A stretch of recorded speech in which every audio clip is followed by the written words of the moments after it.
بسم اللہ الرحمن الرحیم۔ السلام علیکم ورحمۃ اللہ وبرکاتہ۔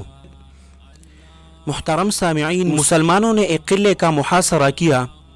محاصرے کے دوران ایک شخص دیوار پر کھڑا ہو کر نعوذ باللہ نبی کریم صلی اللہ علیہ وسلم کی شان میں گستاخی کرتا تھا۔ مسلمانوں کے لیے اس سے بڑھ کر تکلیف کی بات اور کیا ہو سکتی تھی؟ ہر مجاہد کی خواہش تھی کہ اس منحوس کے ہلاک کرنے کی سعادت اس کے حصے میں آئے، لیکن وہ تیروں اور حملوں کی زد سے محفوظ ایسی جگہ کھڑا تھا جہاں سے اس کی آواز تو سنائی دیتی تھی، لیکن اسے موت کے گھاٹ اتارنے کی تدبیر سمجھ میں نہیں آتی تھی۔ یعقوب بن جعفر نامی ایک شخص لشکر اسلام میں بہترین تیر انداز تھا۔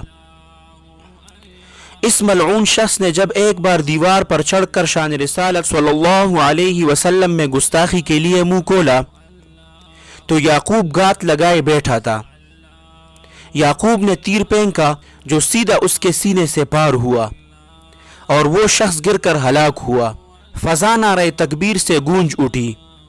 یہ مسلمانوں کے لیے بڑی خوشی کا واقعہ تھا۔ خلیفہ معتصم باللہ نے اس مجاہد کو بلایا اور کہا کہ آپ اس تیر کا ثواب مجھے فروخت کر دیجئے۔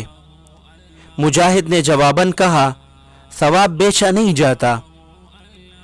معتصم باللہ نے کہا، میں آپ کو ترغیب دیتا ہوں، اور 1,00,000 درہم اسے دیے۔ مجاہد نے انکار کیا۔ خلیفہ نے 5,00,000 درہم اسے دیے۔ تب وہ جان باز مجاہد کہنے لگا، مجھے ساری دنیا دے دی جائے تب بھی اس کے بدلے میں اس تیر کا ثواب فروخت نہیں کروں گا، البتہ ایسا کر سکتا ہوں کہ اس کا آدھا ثواب بغیر کسی عوض کے آپ کو دیتا ہوں۔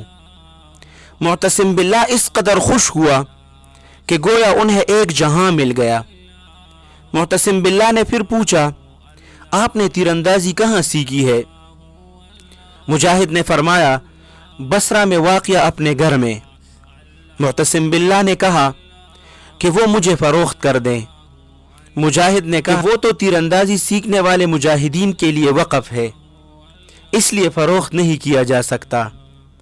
معتصم باللہ نے اس جانباز مجاہد کو 1,00,000 درہم انعام میں بھی دیے۔ کاش کہ ایسے بادشاہ اور خلیفہ ہمیں بھی مل جائے کہ گستاخ رسول صلی اللہ علیہ وسلم کے قتل کرنے والے کو سزا نہ دے بلکہ اس کا عزت اور اکرام کرے۔ محترم سامعین، تمام ساتھی ایک مرتبہ حضور نبی کریم صلی اللہ علیہ وسلم کی خدمت میں درود شریف کا نذرانہ ضرور پیش کرے۔ اللہ سبحانہ و تعالی آپ سب کو اپنے حفظ اور امان میں رکھے، اپنے خصوصی دعاؤں میں یاد رکھے۔ السلام علیکم ورحمۃ اللہ وبرکاتہ۔